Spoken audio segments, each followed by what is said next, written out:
Ito na ma'am, siya aking version ng Alfredo pasta. Lahat ng ginamit ko dito, yung nakita ko lang sa ref namin. Kaya hindi siya authentic, pero kasing sarap naman. Gustong-gusto nga ng mga junakis ko eh. Kahit konting shrimp lang yung ginamit ko, lasang-lasa pa rin siya. Kasi ginamit ko yung broth dun sa sauce. Wala kaming parsley sa ref, kaya mushroom na lang ginamit ko. Wala rin kaming heavy cream, kaya ginamit ko na lang Nestle cream, tapos sinagdagan ko na lang siya ng fresh milk. Ang magpapalapot talaga dyan at magpapasarap ay yung cheese, kaya damihan mo na, moms.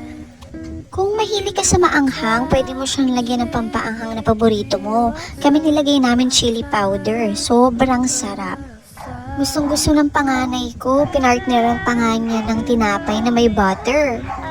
Sabi na dyan, 10 out of 10. Nanay, you're the best mom. I-try nyo na din mga moms. Go, go, go!